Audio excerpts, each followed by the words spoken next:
Hello, everybody. Today is Friday, July 17th. This is the bi-weekly COPS office hours meeting. I am your moderator, facilitator, Justin Santa Barbara. I work at Google. A reminder, this meeting is being recorded when we put on the internet, and to be pleased, therefore be mindful of our code of conduct, which does boil down to being a good person. We have a fairly full agenda, which I am pasting in the chat. And so please, if you have other agenda items, do add them to the list so that we can be sure to get them. Otherwise, we will proceed basically top to bottom through the agenda. And John, you have the first couple of items. Yeah, so first, a PR to remove support for the legacy IAM permissions. As I believe it's as of 119, it will just not apply. Actually, no, I think for everything, it just won't apply, and it'll just apply the new ones. The new IAM permissions have been default for new clusters since about 1.9 or so. So this really shouldn't affect anyone. But what do people think? It will affect people that have clusters configured to use legacy and have never changed them, right? Yeah. And also anyone who hasn't gone through create cluster and explicitly included an IAM block in their cluster config, because it used to default off if you didn't actually specify an IAM field. Should we do the thing where we log a warning and make them pass an NVAR, like the aggressive form of deprecation? I mean, we can make it so that if they haven't explicitly disabled it, then it will fail to validate. Can we do it in 118 quickly? You know, add something there to warn them? I think it's a little late to put things in 118. No, meant if they have just validation, something. We could certainly put a warning message in 118. Yeah. And then I'm a little uneasy about the idea that people with these clusters will just not have a choice.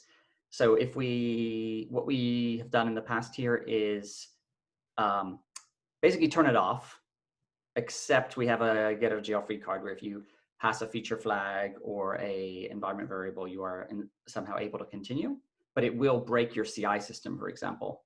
So there's no way someone will miss it.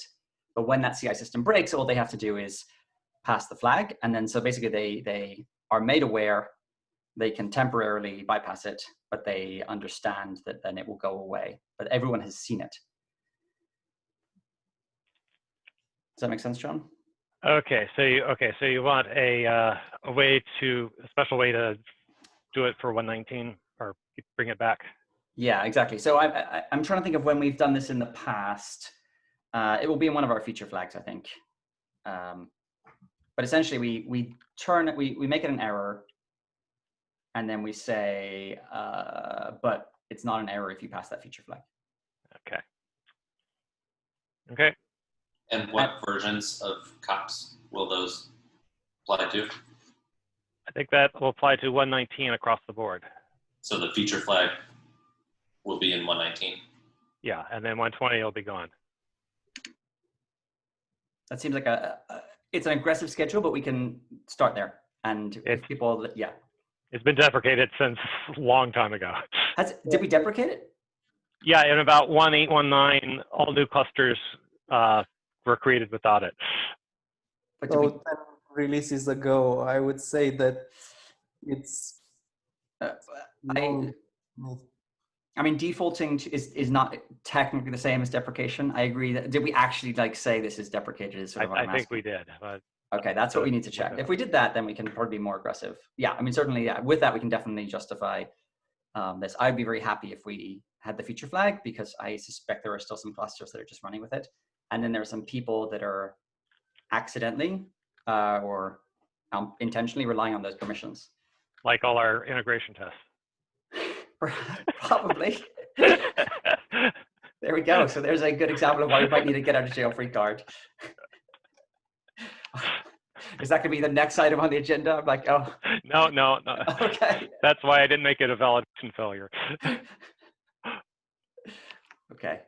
How are integration tests not going through the I default? changed the default in 119 in my PR. Okay. I don't think so. The integration test create the cluster with whatever is the default in the constructor. Something, not go to create cluster where we set some defaults. So Yeah, it doesn't. Yeah.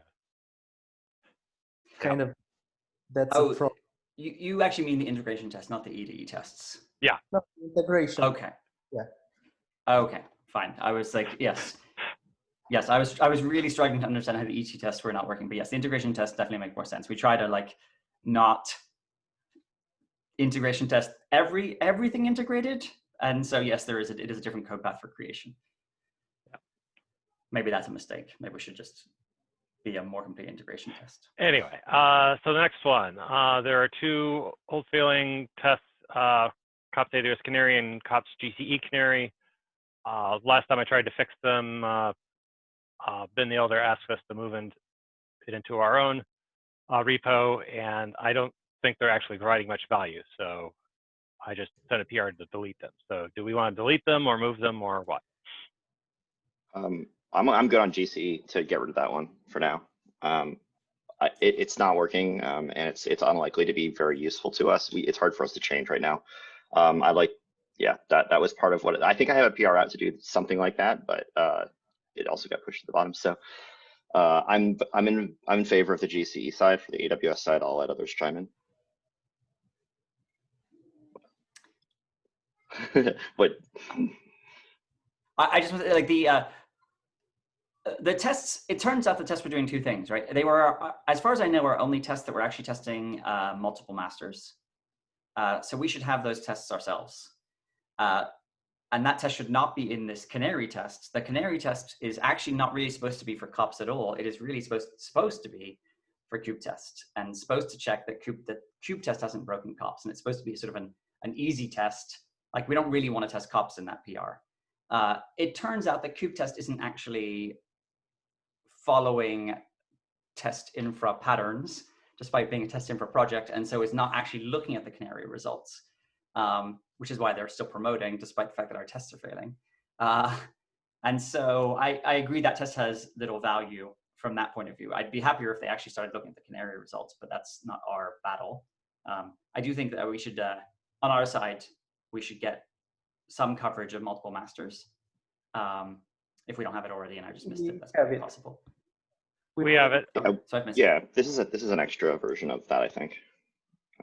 Okay, then I am okay with deleting it. I am disappointed in test infra, but that is a different discussion. Yeah, our multi-master or HA test also failed because of a flaky test. That's fixed in 119. Okay. So we just didn't switch.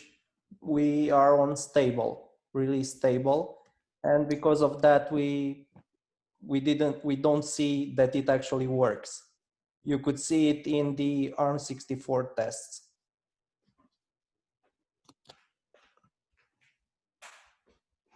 Yeah, that is the downside of the tests being tied to the releases, as it were, tied to the Kubernetes versions.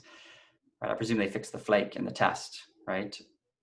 I presume it was a test flake and not an actual behavior. Yeah, I tracked it down. There was a bug open where when it's trying to determine that things get spread across the zones, it was incorrectly considering the master zones.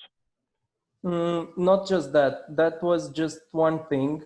The real thing was a bug, or I don't know.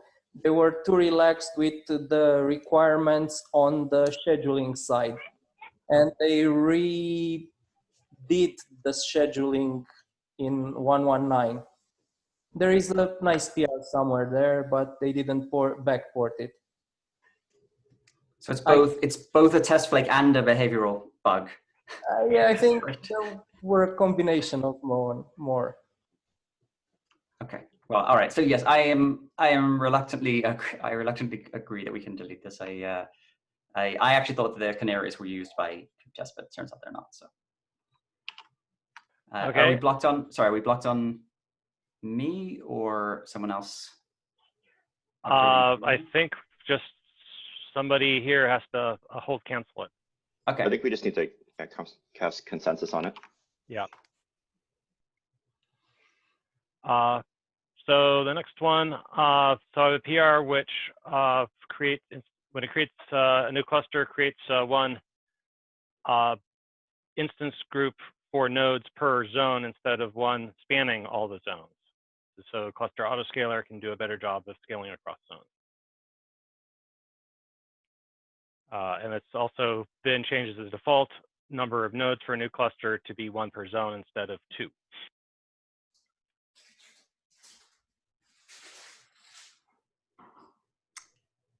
So what do people think? It is different, right? Like this was a tricky one. I think this is a great one to discuss. Like I will just like, it is different to say, like from a intent point of view, I want machines in any of these zones versus I want machines in this zone, and this zone. Arguably, if you have a cluster autoscaler that is working, it becomes an academic difference.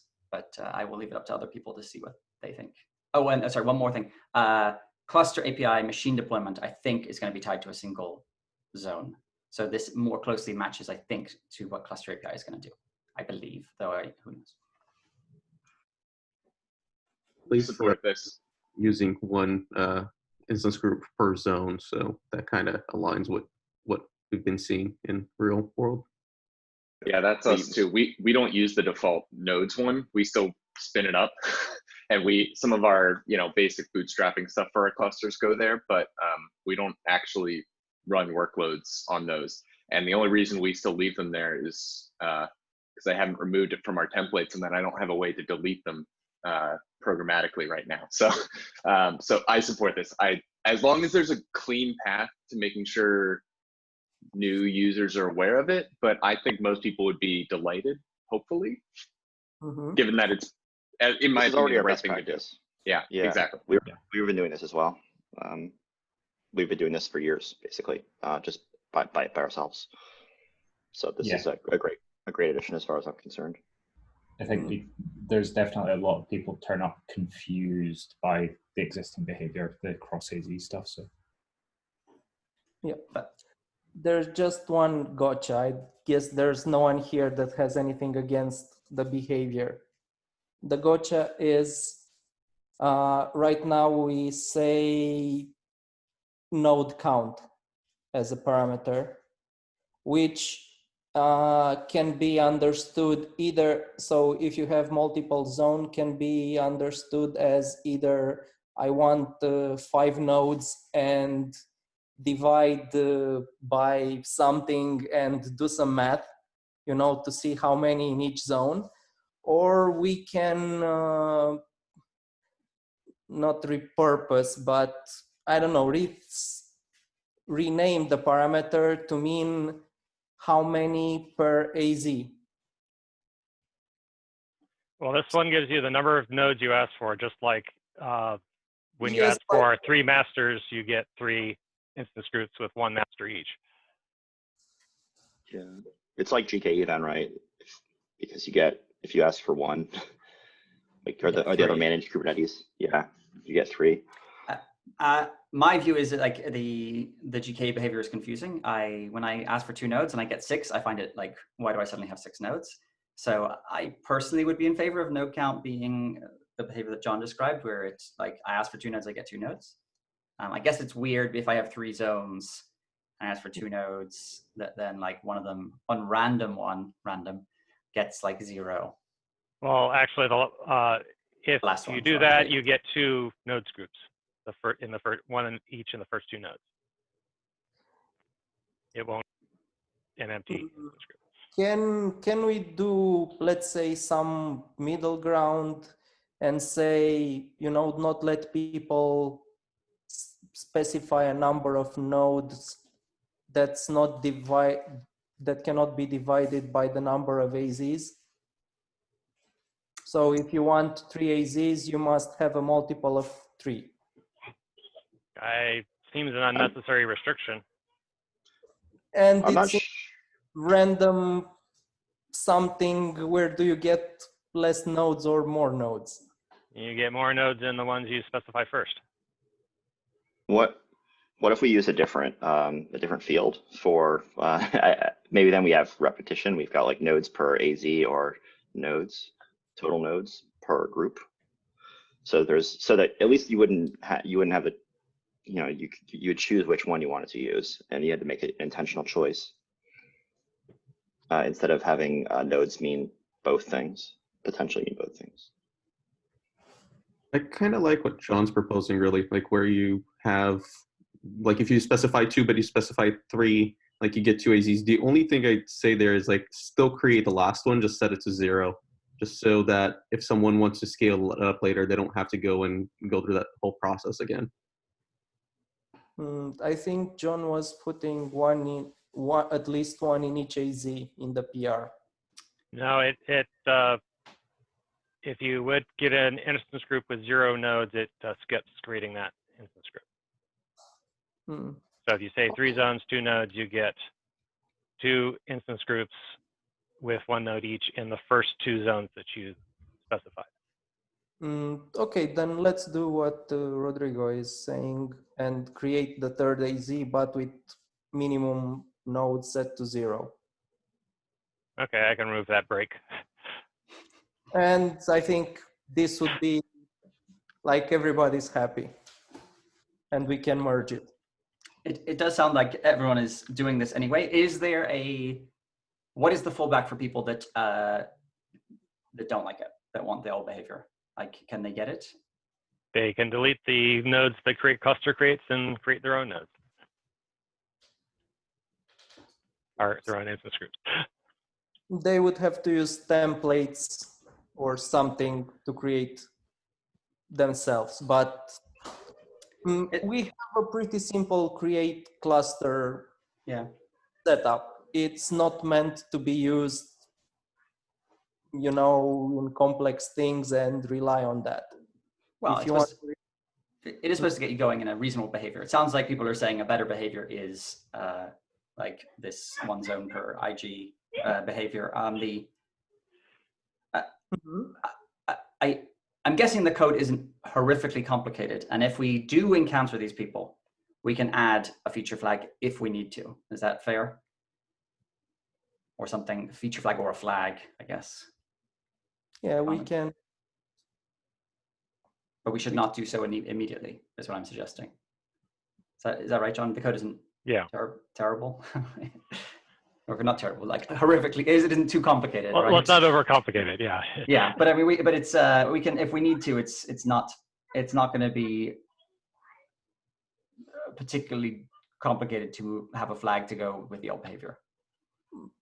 I suspect that it would be only beginners that didn't find out that it's better to separate, and if we explain why in the release notes, maybe it's easier to just point them to the reason and ask them to move on. Are we also assuming basically that people are running autoscaler? Is basically everyone running autoscaler at this point? See lots of nods. All right. Okay. Maybe we should move autoscaler or something to our, plugins that we maintain more often. That's what I'm wondering. Maybe our first add-on operator. Anyway, I will. So yes, I think, John, it sounds like everyone likes the idea. I don't know if we're going to discover users that are unhappy, but I suggest if we do, we can add some accommodation for them. Yeah. But we should. There's definitely. But you want the 0 node instance groups. Do we set all I'm not sure that we set all the correct. I don't know. I forgot if there are labels or annotations on our either AWS labels or tags on the autoscalers that we create, so that cluster autoscaler can scale from 0. So if we're going to by default create things that are set to 0, we might want to make sure we have all those flags set as well. And I'm pretty sure we don't set them, because I think I had to go and put all those in all of ours. Sounds like a good issue to file. Yep, I can do that after this. By the way, regarding these labels and stuff, someone came to me in Slack and said that they were using for some time cloud label named name, and they were surprised that in a recent release it doesn't work anymore. So basically they were renaming their instances by setting a label, a tag. So maybe we have to add some validation to remove that possibility.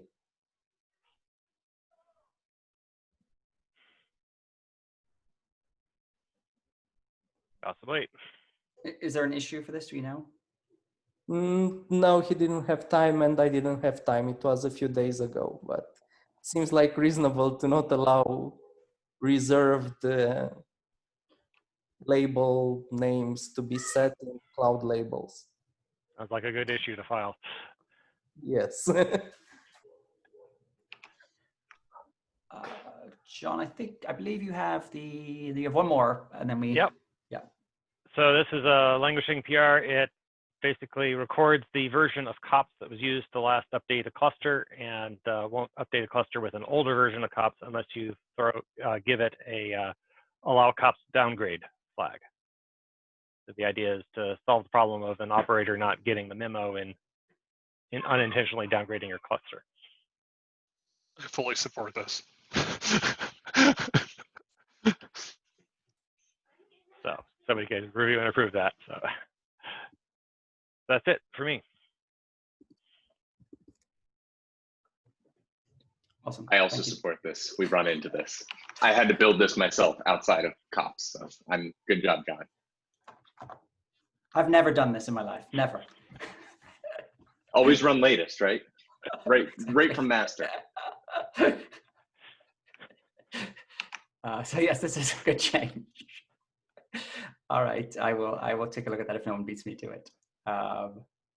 Peter, you have a pair of issues. Ooh, a pair of topics rather. Yeah, the first one is I think we've discussed it in the past. Maybe it's about how we changing the behavior of the export kubeconfig command to no longer export the admin user by default. I think we're in general consensus, maybe, but I was mostly looking for feedback on the new flags that are being added to the command, since that's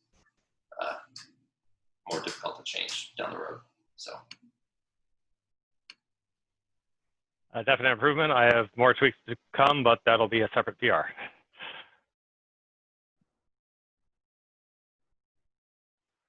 And this would go into 119, correct? Yeah. That sounds reasonable. I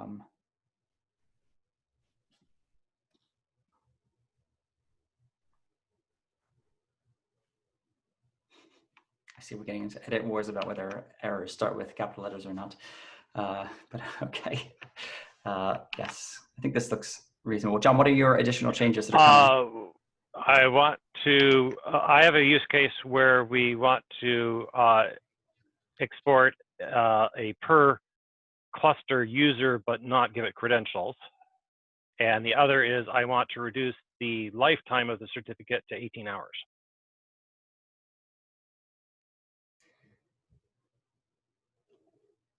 The second one feels like something that'll have to be behind a flag, but yes, I think that sounds. Well, I will give good. I'll give a flag to allow you to change the lifetime. So if you want to have what you have before, you just specify a large number of hours. Okay. Yeah. So let's just let's get them all into 119 together then, so we can have one yeah. All right. It sounds reasonable to me. I don't know if anyone else has any thoughts on this topic. All right. And Peter, you have the next one about the Kubernetes dependencies to 119 RC. I tried updating our dependencies and I ran into a couple issues. One is regarding the API machinery and the conversion code generation.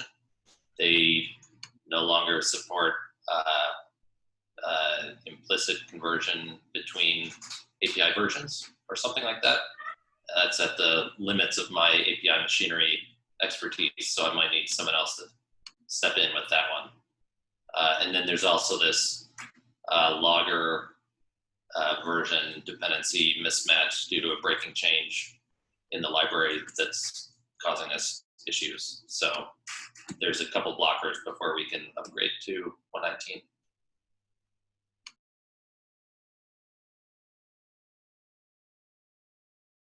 Thank you for looking at that. I will certainly take a look and see if I have any insight. I thought we were doing better because we're no longer dependent on KK, but I guess they've raised the bar on us in terms of breakage.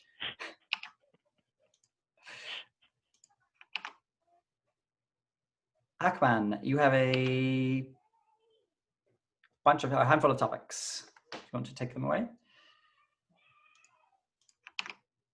Yes, yeah. I will try to be fast. That's okay. So first thing, some people raised an issue about NTP.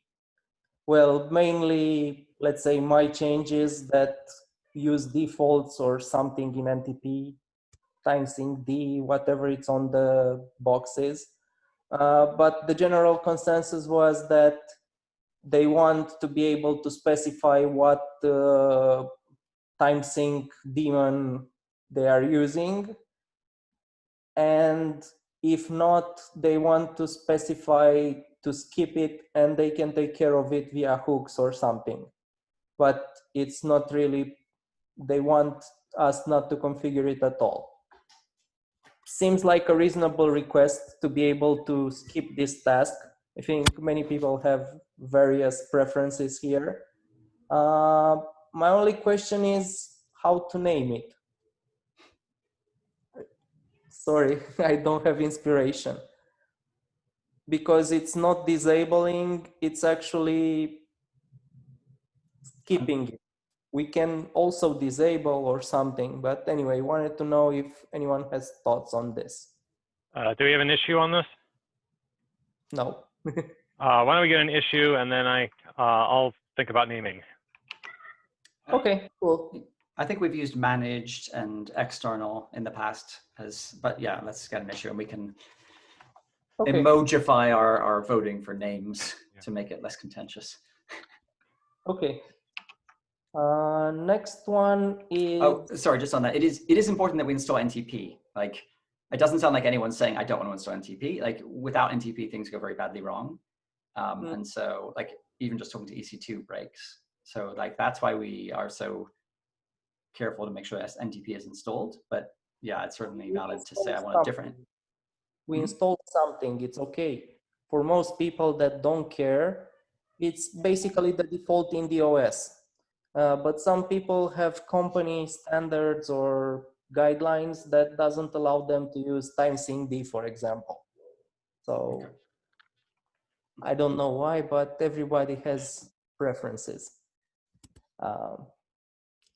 So next one is about the new up-down jobs that you created. Spent some time with Peter and made them get up to the part where they have to write the marker. But there are no permissions to write the marker. So you can just click there and see the results. So if you can just dig into that and see if we can fix it, that would be great. Yeah, thank you for progressing that and finding that issue. And sorry about that. Oh, no problem. I'm surprised, but yes, I agree. It doesn't have permission, so yes. Okay. Next, I'm progressing on multi-architecture support.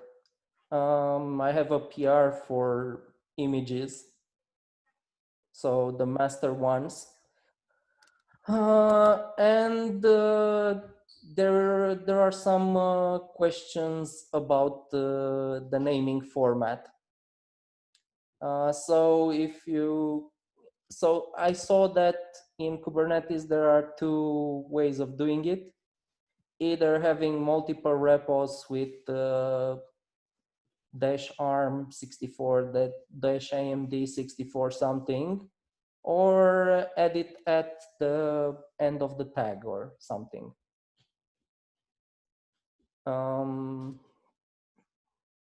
Do we have a preference on that?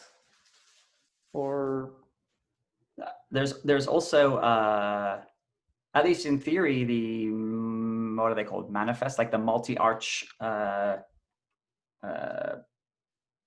manifests that are able to pull the correct architecture. So I could pull, like in your second example, kops controller dash AMD64 119.0, there may be a kops controller 119.0 that is that says, like, if you want ARM64, you go here. If you want AMD64, you go here. so that was the next thing. If we want multi-architecture manifests, then we have to revert back to Docker. I don't want them that badly. So if you look at what I'm linking in my in my list, that's a very old bug where the Docker Bazel guys just say that it's not a priority for them to have multi-manifest stuff. So they barely made it to be able to set the right architecture in the single image manifest, which is a great progress. I'm happy to look into this and like ask Ben the Elder, who is actually like really good at this stuff, and see what he says. I don't know if you've asked him about this. And my, let's say, proposal, or I don't know, workaround would also be to sideload all these images. We basically have 4 images. We already sideload protocube. So I don't see why we wouldn't sideload the other 3. And this would pretty much remove all our questions about repos and multi-something manifests.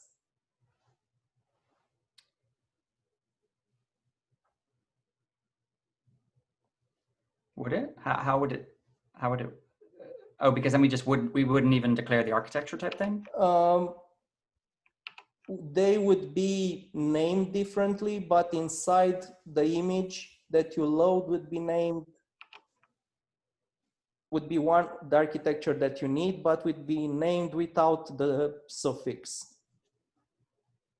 So you wouldn't have any issues on that. Plus, may make it easier for people that want to have, let's say, their own kops repo. Instead of having to copy also Docker images somewhere in their own repo, they could just use what we use for testing. Yeah, I mean, we do have that behavior today where if you have a kops space URL set, it will sideload everything. Mm-hmm. So that isn't that, I guess we could, and it seems to work fine. I guess we could actually pursue that. It might make mirroring easier, although you still have to pull like API server, for example. Yes, but those are generic Kubernetes things. If they just want kops to be stable or something. No, we have to local registry all the things. Can you repeat, please? We have to local registry all of the things. We can't pull from remote registries at all. Yeah. Your personal use case, you mean? Yeah. Or your company's My use company, case. yeah. Mine is the same. And do you have a preference in terms of side loading versus local registry or mirror registry, I guess you'd call it? I don't think so. The only thing I can think of is side loading might allow building images with them, or building AMIs with them built in, but that's kind of minor. It does, yeah. Yeah, the only thing I can think of the registry is we have scanning on those images if they're built with non-scratch. So that's the only thing I can think of. Due to a bit of work that we did there, all our images are now based on distroless. So I think we're good there. Yeah, we'd still have to scan them. In terms of the naming, if we disregard the sideload issue, it does seem like the constant tag, i.e. 119.0 and not 119.0-AMD64, is probably more correct if we imagine multi-arch manifests, in that that seems more correct. You should, like, it would feel weird to have a, well, maybe it's no weirder, maybe it's just my bias. It feels less weird to me to have a multi-arch manifest refer to the same tag and different name than it does a different name and the same tag and different name. Also seems to be what KK is doing. Yes, but maybe there's actually no reason why one is better than the other. So maybe I have no answer. Without any other reason, I like to follow KK. It sounds like both of them are in KK there, right? Okay. I agree we should follow KK, but. So the main KK is with N repositories with -arch and one without it, which is the multi-architecture one. Yeah, who is doing the architecture in the tag 119.0-AMD64? Anyone? The first one of the two you've listed seems like the weird one to me. Okay. But that's just I'm just asking, like, that's just my bias. I'm doing it internally in my company because it's easier than having other repos. It usually comes with permissions and other things. Got it. So it was much easier to just do it like that. But if you think that we should have other the Arch repos, then there's no problem. But then anyway, it's the question about whether we do it via side loading or we continue with repos.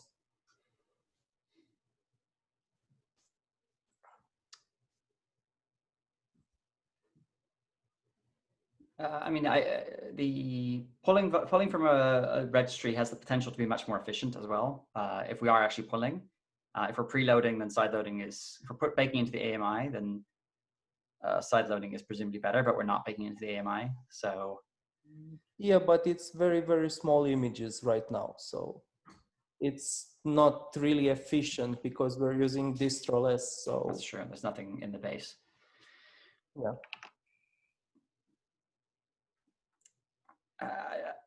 And we have less points of failure from that point of view because we don't depend on a Docker repository registry. There's news coming on that front, but yes, but yes, I don't know. I don't have a strong opinion. I don't know if others have a strong opinion. If we don't, it feels like if there's not a compelling reason, we should probably leave it where it is until we gather more evidence either way. So the only compelling reason is that if we go the way of multi-architecture manifests, we have to look into how to do it. And my research stopped at how to create the manifest in Bazel, which I think nobody can do at the moment, or the ones that did it at some point moved back to Docker. First to Docker buildx and then back to Docker manifest. I can have a look at this one as well. Like, I agree, this is a problem point, and we'll be increasing a problem point for what I presume is our multi-architecture future, although maybe that doesn't particularly matter to kops, but I don't know. Okay, so let's pick it up again in 2 weeks. Yeah, that'd be great. Thank you. Okay, thank you.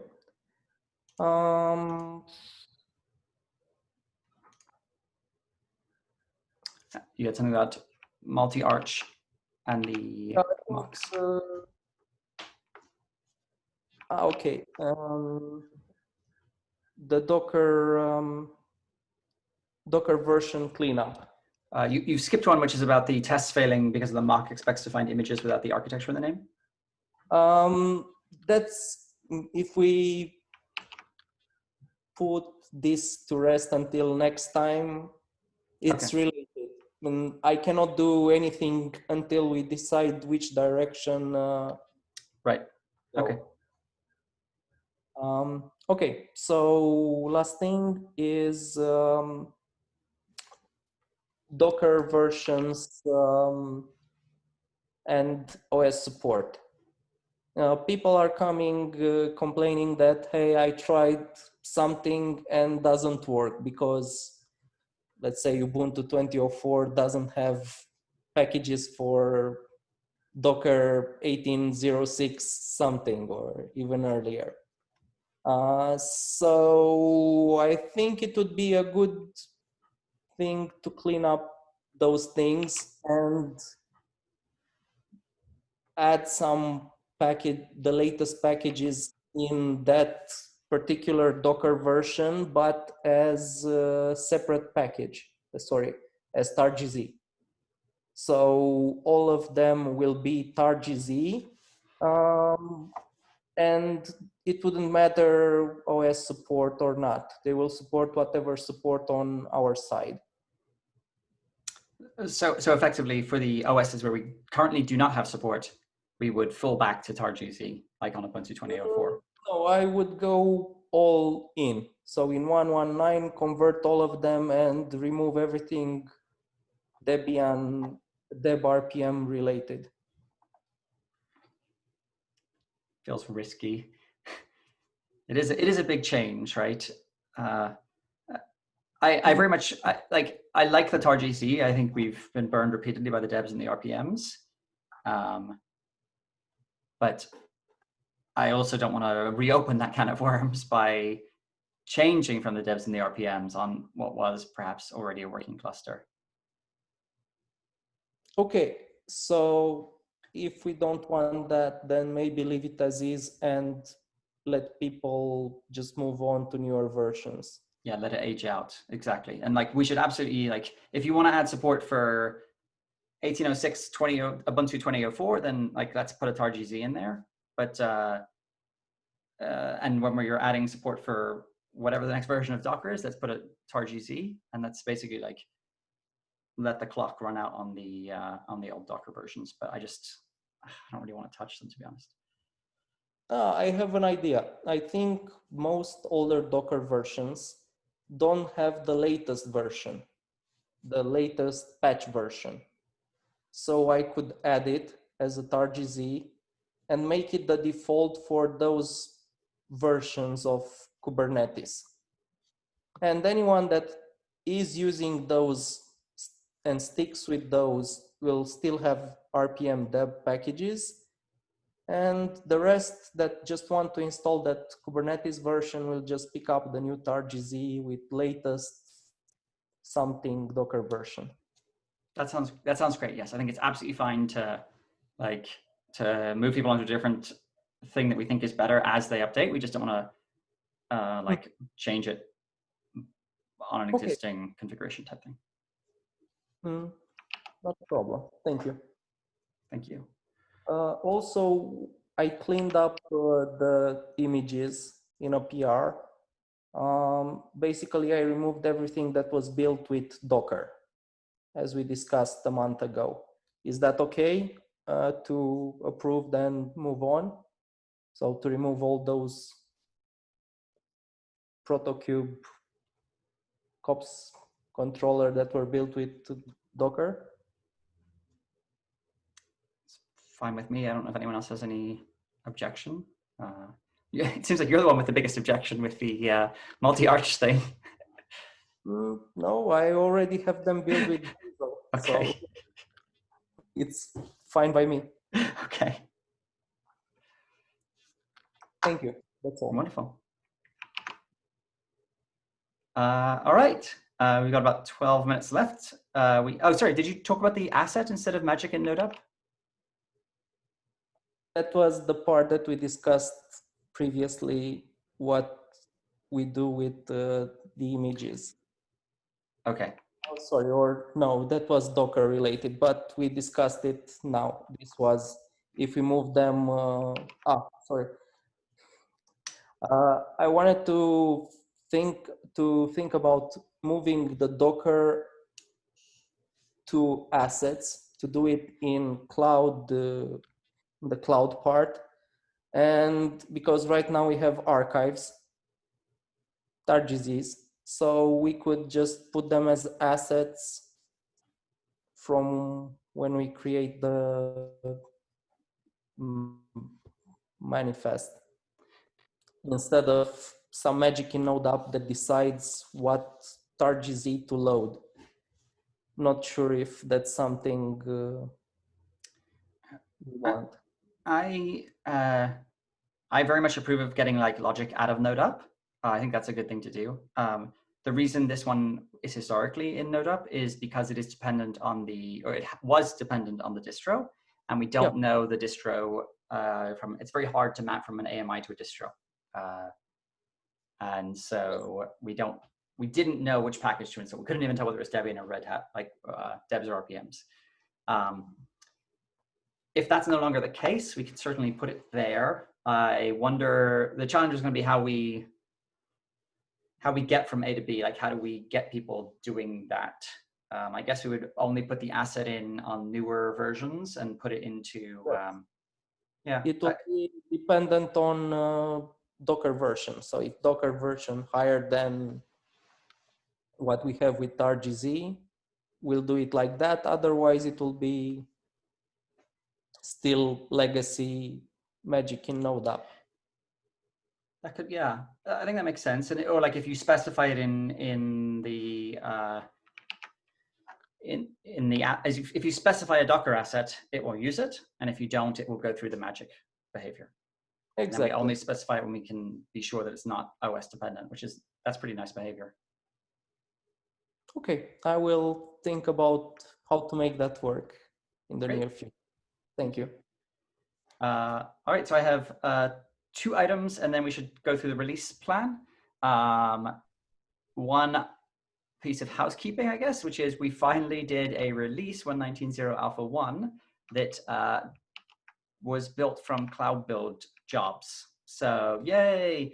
The actual promotion process of the binaries was also via a automatable process, but it is not currently merged, but then nor is basically the binaries are following a similar pattern to the containers, and the containers they work via a PR, and they are still working to get all that machinery up and running. Once that, I think they're having a hard time, or it's proving very complicated to cut over kates.gcr.io. But once that is done, then they may have some bandwidth to look at our binaries. So we have a binary promoter. The promotion was done using, so I tagged the build. So someone has to tag the build. I think there's a doc about this somewhere. But the 1.19.0 Alpha 1 was done as a PR. I think John approved it. And I think there was some feedback on that being difficult to approve. And then I think I had to manually tag it after it merged, which we can probably automate, I don't know. And then that triggered a build of a cloud build, which dumped all its artifacts to GCS, and to GCR, I guess. And then we promoted those using the manifest-based promoters. So those releases were built using that method. So hopefully we can keep the 1.19 series on that approach and age out the old build process and get it fully automated and not just automatable. It'd be great if the release documentation was updated. Yes. We'll take one step at a time, Peter. Like automation first. I'll write the docs if I have to. Yeah, I will work on those. I have the docs. There was a little bit of a scramble. Thanks, Justin. Yeah. And then it is a new release cycle that we are coming to. We're coming to the end of one release cycle and the beginning of a new one. And we often look at our the people who have been contributing and doing a wonderful job. And I think there are at least 2 people that have really stood out this cycle who are that are not yet approvers, who are John and Cyprian. And if no one objects, I think we should, and they are willing to act as such, I think we should make them approvers.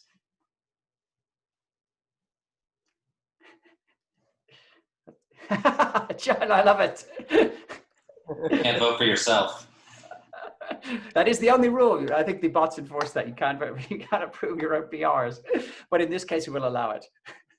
You're on mute, John. You could LGTM it though, technically. Yeah, well, you can approve your own PRs. You just can't LGTM them. Please tell me you have the LGTM on the other paddle. Yeah, there you go. Yeah, I actually tried that once in the Helm charts repo and got banned. All right, that's a great note to welcome you on. So thank you for all your hard work, and yes, we will put through a PR to make the machinery, our robot overlords aware of your new approver status. And thank you for everything you've been doing. Thank you. Could we be added also to the kops maintainers group or something? I think that's the one that lets us label stuff. Yeah, I think yes, good point. I don't think we draw a distinction, to my knowledge. So yes, I don't know why they have different names, but yes. Yeah. And then final item in our last 5 minutes is the release plan for the coming 2 weeks. The past, I guess, 4 weeks, because we didn't meet 2 weeks ago, we did a lot of releases. So I think we did 1.19.0 alpha 1, 1.18.0 beta 1 or 2, I can't remember, and 2, thank you, and 1.17 another release, 1 or 2, and so yes, someone put on a suggestion like, are we ready to do 1.18.0 release? We did describe in the release notes for 1.18.0 beta 1 that it was, or 2, that it should be considered as a release candidate, even though we didn't, like as we previously discussed, like we don't have we have never done an RC labeled release, but we English labeled it as an RC, a release candidate. How do people feel about it being time for 1.18.0? Yeah, so I think maybe not next week or the week after, but yeah, what's the usual delay time we put on those? Yeah, I mean, I think, so sometime in the, not this weekend, but perhaps in the next weekend timeframe, I will push that. It's still that one is still manual, sadly, so I will do that one. And then we can see whether there's anything else that warrants a 1.17 bump or a 1.19 bump. I don't know if anyone's aware of anything at the moment that requires or it recommends them. We could do another 1.19 bump because we can test that process again. I think the 1.19 alpha has the HA bug, so that HA clusters can't be created. That sounds like excellent justification. 1.19.0 alpha.2 to address HA bug. And for 1.18, I think, do we need to include a deprecation announcement for the, or were we deprecating? Legacy IAM. And is there any other deprecations that we need to make sure in 1.18, like for example, the old Kubernetes versions? Are we? Old Kubernetes versions, this deprecation is already announced. Question about the Flannel VXLAN workaround. If we are waiting for next weekend, we already have the channels set, the alpha channels with the newest releases, and I think I can create a PR to move them to stable one. So I think 1 week to go through those should be enough. I don't know. Do you think it should be in the release or not, considering that we have a week? This is 118, right? Yes. My inclination is that it should not be, because I'm like, it feels risky, but I don't know how others feel. Like, it feels risky, and it feels like the turning off offload is not that big a deal. Okay. But I don't know what other people. I mean, that's just my inclination. I tend to agree with that. It seems a little for what it is. Do you want to leave it in 118 as is forever and just close the PR? I don't mind either. So I don't want to. I just don't think we're gonna. I don't know. I mean, in order to get into 118, we probably at this point would probably need a flag to enable it. I don't know if it's worth it. okay, so let's close the PR so that it doesn't. I'll put the reason there that it's too risky, and there is no reward for that, and that's about it. I think that's reasonable. Yeah, it's unfortunate there's no. Yeah, I think that's reasonable. We can always reopen a PR. How about that? Yeah, I don't mind.